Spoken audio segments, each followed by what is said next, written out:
نحمده ونصلي ونسلم على رسوله الكريم اما بعد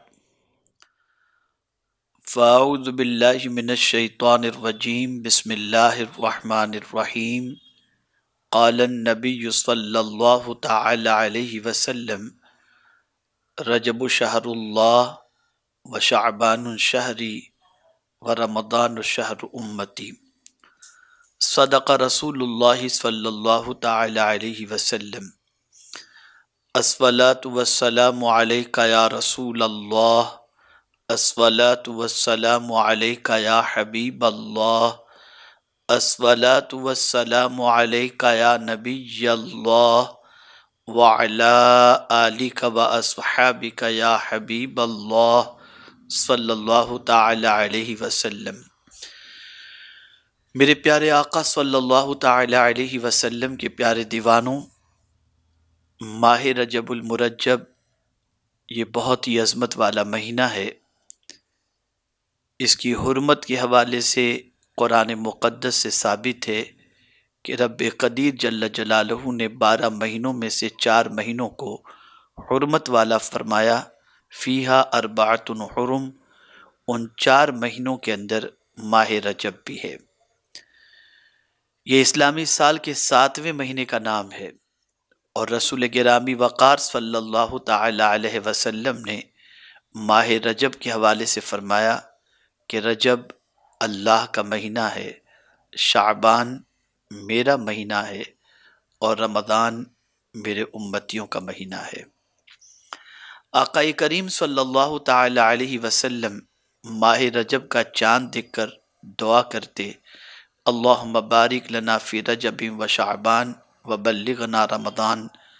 میرے پیارے آقا صلی اللہ علیہ وسلم کے پیارے دیوانوں، ہمیں بھی چاہیے کہ نبی آخر الزمان صلی اللہ علیہ وسلم کی سنت سمجھ کر اس دعا کو ماہ رجب کا چاند دیکھ کر ضرور پڑھ لیا کریں۔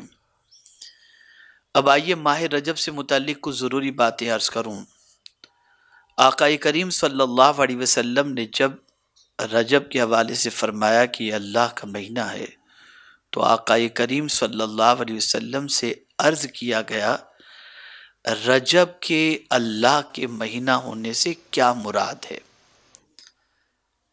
تو آقا کریم صلی اللہ علیہ وسلم نے فرمایا اس لیے کہ یہ مہینہ مغفرت کے ساتھ خاص ہے، اس میں لوگوں کی جانوں کی حفاظت کی جاتی ہے۔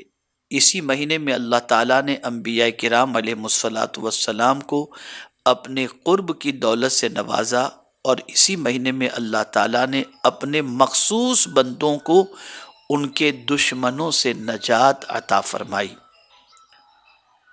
آقا کریم صلی اللہ تعالی علیہ وسلم ماہ رجب کی فضیلت سے متعلق ارشاد فرماتے ہیں، رجب کی فضیلت باقی مہینوں پر ایسی ہے جیسے محمد مصطفیٰ صلی اللہ علیہ وسلم کی باقی انبیاء کرام علیہ الصلاۃ والسلام پر ہے۔ بے شک رجب عظمت والا مہینہ ہے، اس میں نیکیوں کا ثواب دگنا کر دیا جاتا ہے۔ جو شخص رجب کے 1 دن کا روزہ رکھے گا، اللہ تعالیٰ اسے سال بھر کے روزے رکھنے کا ثواب عطا فرمائے گا۔ میرے پیارے آقا صلی اللہ تعالی علیہ وسلم کے پیارے دیوانوں، اس ماہ مبارک کا نام رجب کیوں رکھا گیا؟ اس کی وجہ تسمیہ کیا ہے؟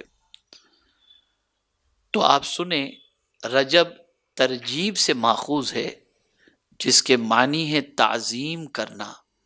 اہل عرب اس مہینے کو اللہ کا مہینہ جانتے تھے اور اس کی تعظیم کرتے تھے، اس لیے اس کا نام رجب رکھا گیا۔ ماہ رجب کے کچھ اہم واقعات ہیں۔ اسی مہینے کی 1 تاریخ کو حضرت نوح علیہ السلام کشتی پر سوار ہوئے تھے اور کشتی کا آغاز ہوا تھا۔ اسی مہینے میں ہمیں سب سے بڑا تحفہ نماز کی شکل کا، یعنی 5 گانا نماز کا تحفہ اللہ نے ہمیں ماہ رجب کے مہینے میں عطا فرمایا۔ اسی مہینے میں زکوٰۃ فرض ہوئی، اسی مہینے میں غزوہ تبوک ہوا، اسی ماہ کی 27ویں تاریخ کو آقائے کریم رؤوف الرحیم علیہ الصلاۃ والسلام کو سفر معراج سے مشرف کیا گیا۔ اب آئیے سماعت فرمائیں ماہ رجب کے روزے کی فضیلت کے بارے میں۔ رسول گرامی وقار صلی اللہ علیہ وسلم نے ارشاد فرمایا، جس نے ماہ رجب کا روزہ رکھا اس کے لیے اللہ تبارک و تعالی 3 چیزیں اپنے ذمہ کرم پر لے لیا ہے۔ اس کے گزشتہ سارے گناہوں کی معافی، بقیہ عمر میں اس کی گناہوں سے حفاظت، اور قیامت کے دن پیاس سے امان۔ یہ 3 چیزیں اللہ تعالیٰ نے اپنے ذمہ کرم پر لے لیا ہے کہ جو ماہ رجب کے روزے رکھے گا اللہ اس کے گناہوں کو معاف فرمائے گا، اللہ قیامت کے دن اس کو پیاس سے امان عطا فرمائے گا، اور اللہ تعالیٰ آئندہ گناہوں سے اسے محفوظ رکھے گا۔ ایک ضعیف العمر شخص کھڑے ہوئے اور عرض کی، یا رسول اللہ صلی اللہ تعالی علیہ وسلم، میں پورے مہینے کا روزہ نہیں رکھ سکتا ہوں۔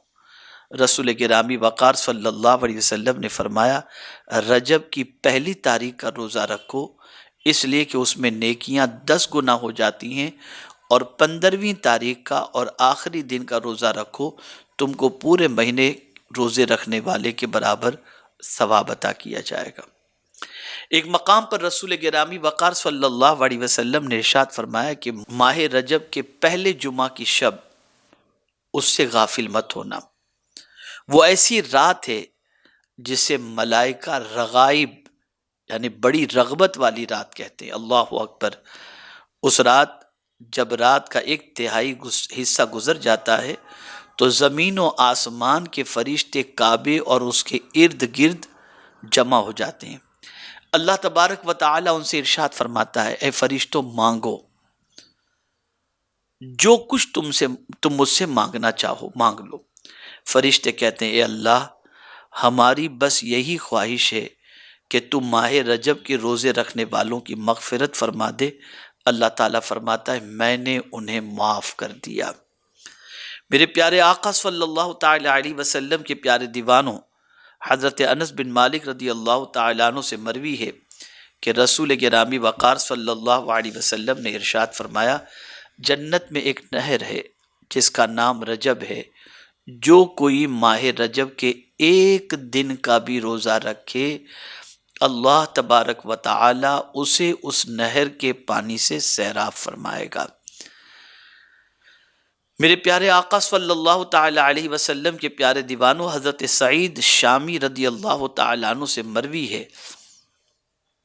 کہ رسول گرامی وقار صلی اللہ علیہ وسلم نے فرمایا، جس نے رجب کے مہینے میں 1 روزہ رکھا اس کا وہ روزہ ثواب میں 1 مہینے کے روزے کے برابر ہوگا۔ جس نے رجب کے 7 دنوں کے روزے رکھے اللہ تعالیٰ اس کے لیے جہنم کے 7 دروازے بند کر دے گا۔ جو رجب کے 8 دنوں کے روزے رکھے گا اس کے لیے جنت کے 8 دروازے کھول دیے جائیں گے۔ جو رجب کے 10 دنوں کے روزے رکھے گا اسے آسمان سے ایک منادی آواز دے گا کہ اللہ تعالیٰ نے تجھے بخش دیا ہے، اب تو نئے سرے سے عمل کر، اور جو زیادہ کرے گا اس کے لیے اجر و ثواب میں اضافہ فرمائے گا۔ اب ایک آخری حدیث ماہ رجب سے متعلق سماعت فرمانے۔ حضرت ابو ہریرہ رضی اللہ تعالیٰ عنہ سے مروی ہے، آپ کہتے ہیں کہ جو کوئی 27ویں رجب کو روزہ رکھے گا اللہ تبارک و تعالی اس کے لیے 60 مہینوں کے روزوں کا ثواب لکھے گا۔ یہی وہ دن ہے جس میں حضرت جبریل امین علیہ الصلاۃ والتسلیم حضور صلی اللہ علیہ وسلم کے پاس اللہ کا پیغام لے کر حاضر آئے تھے۔ میرے پیارے آقا صلی اللہ تعالی علیہ وسلم کے پیارے دیوانوں، یہ سارے کام نفل ہیں، اللہ توفیق دے ضرور کریں کہ ان کی وجہ سے اللہ تعالیٰ گناہوں کو بھی معاف فرمائے گا، برکتیں بھی عطا فرمائے گا، نیکیوں میں اضافہ بھی فرمائے گا، قیامت کے پیاس کے دن سے امان بھی عطا فرمائے گا۔ غفلت میں زندگی گزارنے سے بہتر ہے اطاعت میں زندگی گزاری جائے۔ اور میرے پیارے آقا صلی اللہ تعالی علیہ وسلم کے پیارے دیوانوں، ماہ رجب میں اللہ کی بارگاہ میں خوب توبہ و استغفار کرو، خوب مغفرت مانگو کہ رسول گرامی وقار صلی اللہ تعالی علیہ وسلم نے اس ماہ مبارک میں مغفرت کے حوالے سے رب قدیر جل جلالہ کی جانب سے مزدع جاں فضا کے حوالے سے فرمایا۔ اس لیے اللہ سے توبہ استغفار بھی کریں، مغفرت کی بھیک بھی مانگیں، اور اس مہینے کا نام رجب تعظیم کی وجہ سے رکھا گیا، تو اس مہینے کی تعظیم بین طور کریں کہ قرآن کہتا ہے فَلَا تَظْلِمُوا فِيهِنَّ أَنفُسَكُمْ، اپنی جانوں پر ان حرمت والے مہینوں میں ظلم نہ کرو، یعنی گناہ نہ کرو۔ جان پر ظلم کرنا، اس سے مراد یہی ہے کہ گناہ ہم کریں گے اپنے اعضاء سے، گویا ہم اپنے اعضاء سے گناہ کر کے اپنے اعضاء کو جہنم کا حقدار بنا کر اپنے اعضاء پر ہم ظلم کرنے والے بن جائیں گے۔ تو اپنی جانوں پر ظلم کرنے سے پرہیز کریں، اللہ سے گناہوں سے معافی مانگیں، استغفار کریں، مغفرت طلب کریں۔ اللہ رب العزت جل جلالہ مجھے آپ کو سب کو ماہ رجب کی برکتوں سے مالا مال فرمائے، اور ماہ رجب المرجب میں روزے رکھنے کی طاقت، توفیق، استطاعت عطا فرمائے، اور گناہوں سے بچنے کی اور مغفرت طلب کرنے کی توفیق نصیب فرمائے۔ وما علینا الا البلاغ المبین۔ السلام علیکم ورحمۃ اللہ تعالی وبرکاتہ۔